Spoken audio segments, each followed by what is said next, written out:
ગઈકાલે રાત્રે બગસરા તાલુકાના ઘંટિયાણ ગામમાં ખેતરે મજૂરી કરતા માણસો રાત્રે સૂતા હતા ત્યારે સિંહણ અને એના બચ્ચાઓએ આવી અને એક નાના એવા 10-12 વર્ષના છોકરાનો શિકાર કર્યો.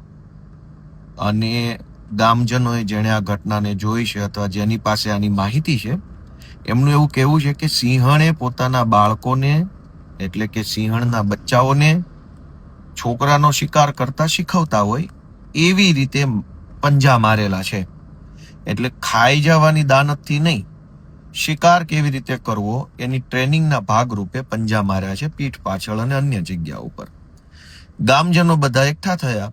ઘંટિયાણ ગામના સરપંચના ખેતરે જ આ બનાવ બન્યો છે. ગામના સરપંચના ખેતરે થયું એવું કે બગસરા પંથકમાં લાંબા સમયથી દીપડા અને સિંહનો ખૂબ ત્રાસ છે.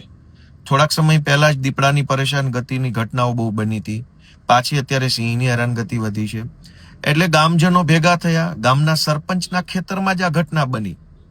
સરપંચ અને ગામના આગેવાનો અને અન્ય સૌ સામાજિક લોકોએ ભેગા મળીને એવી માંગણી કરી કે ભાઈ તમે આ દીપડા અને સિંહના ત્રાસમાંથી ખેડૂતોને છુટકારો મળે એના માટે કંઈક નક્કર આશ્વાસન આપો, મજબૂત અમને બાંહેધરી આપો અને શું પગલાં લેવાના છો એની અમને ખાતરી આપો.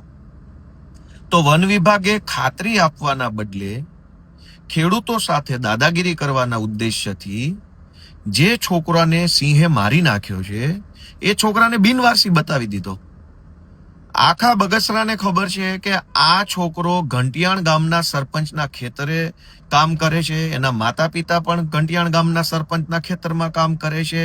એ બધા ત્યાં હાજર છે સ્થળ ઉપર. એ મરનાર છોકરાના પરિવારના સભ્યો હાજર છે, ગામના સરપંચ હાજર છે, ખેતરના માલિક તરીકે સરપંચ પોતે છે.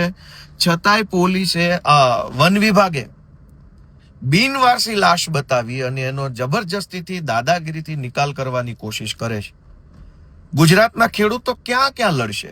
એક બાજુ ખાતરની લાઈન માટે ખેડૂતે લડવું પડે છે, એક બાજુ ટેકાના પૂરા ભાવ મળે એના માટે લડવું પડે છે, એક બાજુ વીજળી કંપનીની દાદાગીરી થાંભલા નાખે છે દાદાગીરીથી એની સામે લડવું પડે છે, એક બાજુ દીપડા સામે લડવું પડે છે, એક બાજુ વન વિભાગની દાદાગીરી.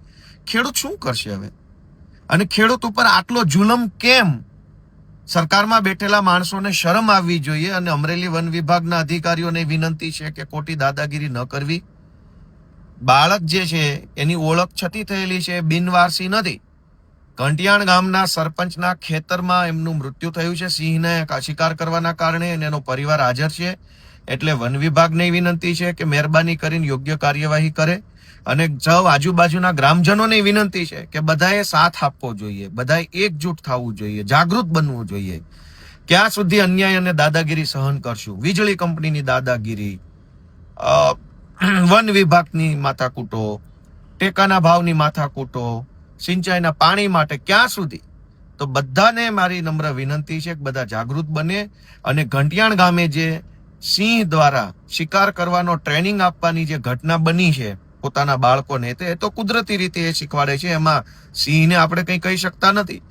પણ સિંહનું ધ્યાન રાખવા માટે જે નોકરીએ લાગ્યા છે એ વન વિભાગને આપણે કહેવું જરૂરી છે.